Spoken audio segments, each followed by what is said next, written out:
Hello viewers, আশা করি সকলে ভালো আছেন। আজকে আমি কথা বলবো ভিয়েতনাম সম্পর্কে।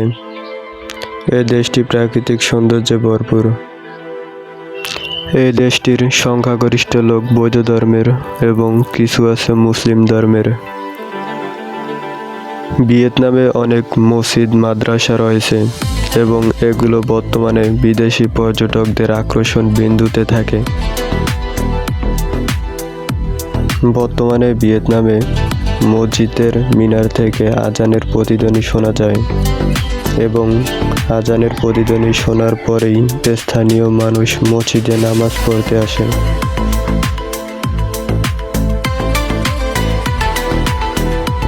এবং ভিয়েতনামের মানুষ খুবই বন্ধুত্বপূর্ণ। তারা একে অপরের সাথে হাতে হাত মিলিয়ে নামাজ আদায় করে।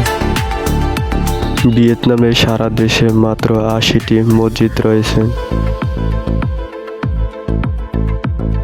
ভিয়েতনামের সবচেয়ে বড় মসজিদ হলো এটি, যেটি ভিয়েতনামের জিয়াওটক শহরে অবস্থিত।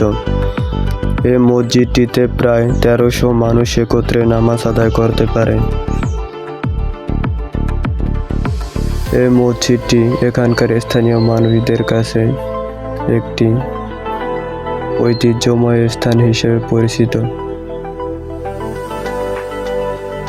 ভিয়েতনামের মানুষ খুবই বন্ধুসুলভ এবং এখানকার মানুষ বিদেশি পর্যটকদের সাথেও বন্ধুসুলভ আচরণ করে। ভিয়েতনামের শিক্ষা ব্যবস্থা খুবই উন্নত। দেশটির শিক্ষা ব্যবস্থার হার প্রায় ৯৫%। ভিয়েতনামের গ্রাম ও শহরের শিক্ষা ব্যবস্থার কোনো তফাৎ নেই। এখানকার গ্রাম এবং শহরের উভয় জায়গাতেই উন্নত মানের শিক্ষা ব্যবস্থা চালু রয়েছে। এখানকার সরকার ভিয়েতনাম প্রযুক্তির দিক দিয়ে খুবই এগিয়ে। ভিয়েতনামের প্রযুক্তি খুবই উন্নত এবং এখানকার বিজ্ঞানীরা নতুন নতুন কিছু আবিষ্কারের কারণে সারা বিশ্বব্যাপী পরিচিত। ভিয়েতনামের বিজ্ঞানীরা এমন একটি ধান গাছের চারা আবিষ্কার করেন যেটি একবার রোপণ করলে কমপক্ষে ১০ বছর ধরে ফলন পাওয়া সম্ভব।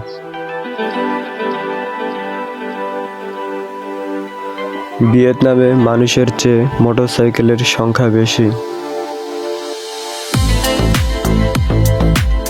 ভিয়েতনামে আছে পৃথিবীর সবচেয়ে দীর্ঘতম কাচের সেতু, যেটি ২টি পাহাড়ের মধ্যবর্তী স্থানে অবস্থিত। এই সেতুটির দৈর্ঘ্য প্রায় ২০৭৫ ফুট এবং সেতুটি মাটি থেকে প্রায় ৪৯০ ফুট উপরে ঝুলে আছে।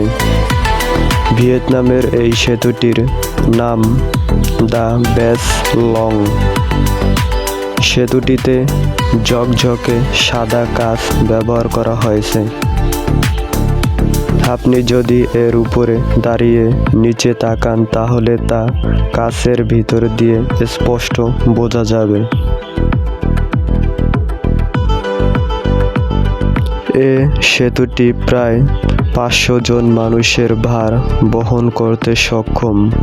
এখানে প্রতি বছর লক্ষ লক্ষ পর্যটক ঘুরতে আসে। ভিয়েতনামে পৃথিবীর সবচেয়ে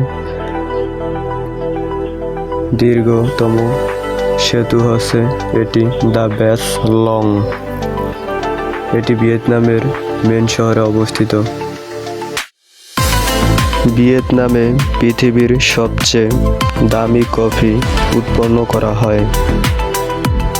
সারা বছরে প্রায় ভিয়েতনাম কয়েক মেট্রিক টন কফি উৎপন্ন করে থাকে। এছাড়াও এখানে শুধু কফি না, ভিয়েতনাম বিশ্বের সবচেয়ে কাজু বাদাম রপ্তানিকারক দেশ। পৃথিবীর প্রায় ৩৮% কাজু বাদাম এখানে রপ্তানি করা হয়। দক্ষিণ এশিয়ার সবচেয়ে প্রাকৃতিক সৌন্দর্যে ভরপুর একটি দেশ ভিয়েতনাম।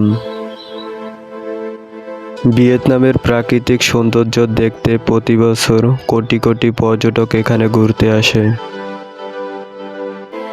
ভিয়েতনামের সাগরের উপর দাঁড়িয়ে আছে হাজার হাজার পাহাড়ের স্তম্ভ, আর এই জায়গাটির নামই হচ্ছে হালং বে।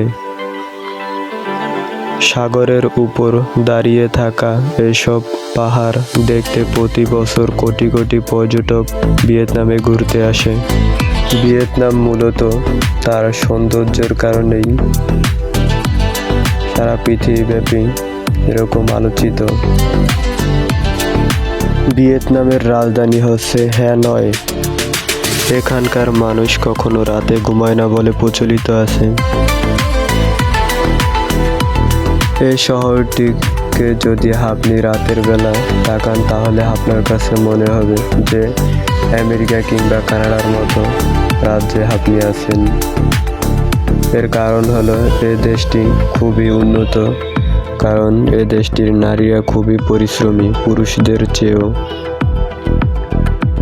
এখানকার সরকার দেশের অর্থনীতিকে আরও উন্নত করে তোলে। ভিয়েতনামের সরকার এখানকার অর্থনীতি এবং অবকাঠামোকে পরিচালনা করে। বর্তমানে ভিয়েতনামে বৈশ্বিক ব্র্যান্ডের কারখানাগুলো অবস্থিত। ভিয়েতনাম মূলত তার বৈশ্বিক বাণিজ্যিক কারখানার কারণেই এত উন্নত হয়েছে।